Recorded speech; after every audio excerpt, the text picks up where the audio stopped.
I'm a 38 male, a pretty chill software engineer. I thought my marriage was solid. Not perfect. Nobody's is, but solid.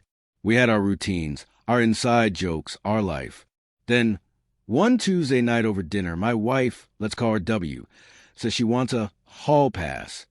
Not for some movie star, but for her gym trainer. This guy looks like a real-life action figure, all muscles and perfect teeth. I honestly thought she was messing with me, and I snorted my water. I laughed and said, "Seriously?" She got this dead serious look and said she felt a connection, and it would spice things up. Still thinking it was the dumbest joke I'd ever heard, I just waved my hand and said, "Yeah, whatever. Shoot your shot, babe." I figured that would be the end of it. What a moron I was. See, W has always had this weird insecurity about one of my colleagues, C. C is smart, funny, and yeah, she's attractive, but our relationship was 100% professional.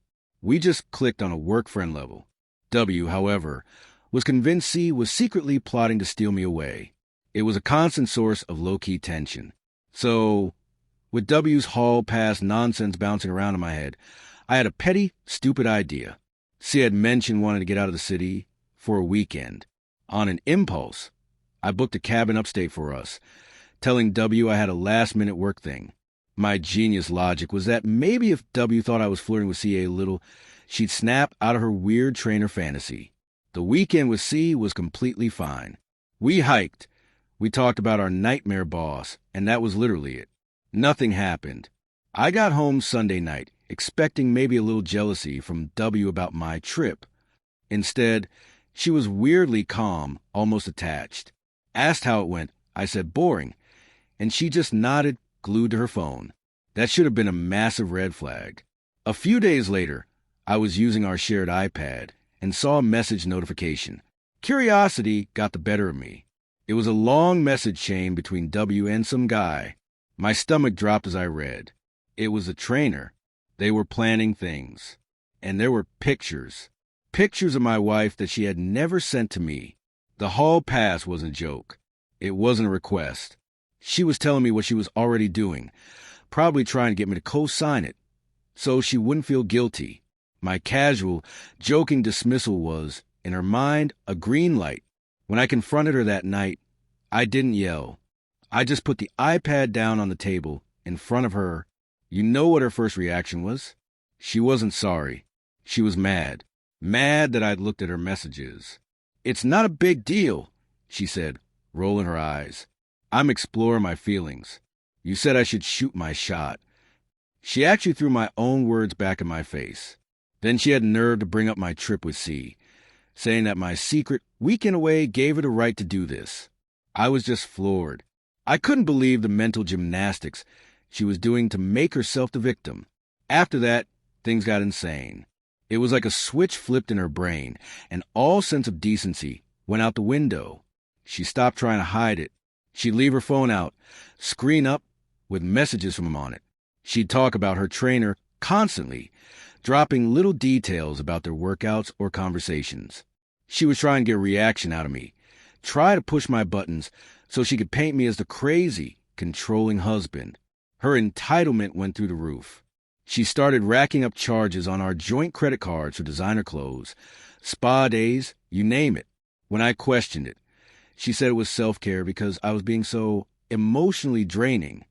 She expected me to keep paying the bills and doing my share of the chores while she was living in her little fantasy world. I was done. I quietly found a lawyer, a really sharp woman who listened to my whole story without batting an eye. She told me to document everything. Every text, every receipt, every conversation. Let her build our case for us, she said.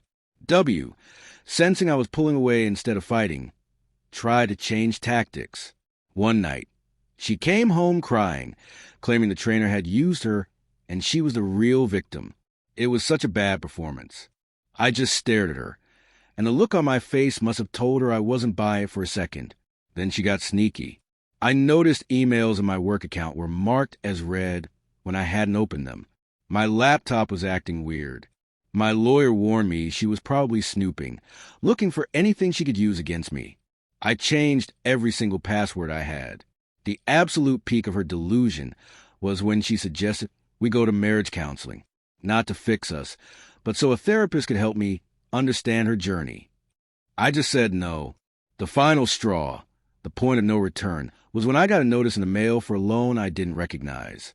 She had taken out a massive loan in my name, forging my signature, to give to the trainer for some can't-miss investment opportunity. She had committed a felony. That was it. My lawyer filed for divorce the next day. The papers were served to her at the gym.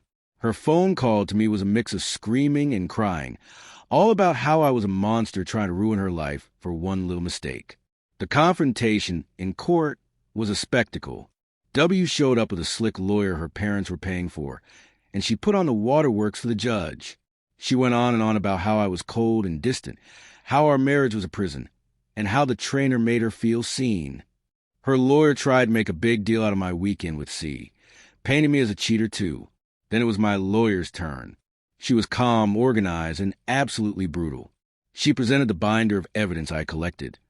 Printouts of the texts, the insane credit card statements showing W draining our accounts, and the piece de resistance, the fraudulent loan documents with my forged signature. You could see the judge's expression sour. But my lawyer had one more surprise. She presented evidence that the trainer was a known scam artist. She even had a sworn statement from another woman he'd conned out of thousands of dollars after an affair at the same gym. W's face went white. Her entire defense, her entire victim narrative, collapsing on itself right there in the courtroom. The judge wasn't just unimpressed. He looked furious. The divorce settlement was a total wipeout for her. Because of the financial fraud and her clear attempts to waste marital assets, the judge awarded me almost everything. The house, the majority of our savings, everything. The fraudulent loan was declared her sole responsibility. Her parents, seeing the mess she'd made and potential for actual criminal charges, finally cut her off. The trainer, of course, had vanished into thin air the second things got serious. She lost everything. Her husband, her home, her lifestyle, all because she thought she was entitled to a hall pass and that there would be no consequences.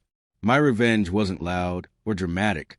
It was quiet, legal, and absolute. I just gave her all the rope she needed, and she did the rest herself.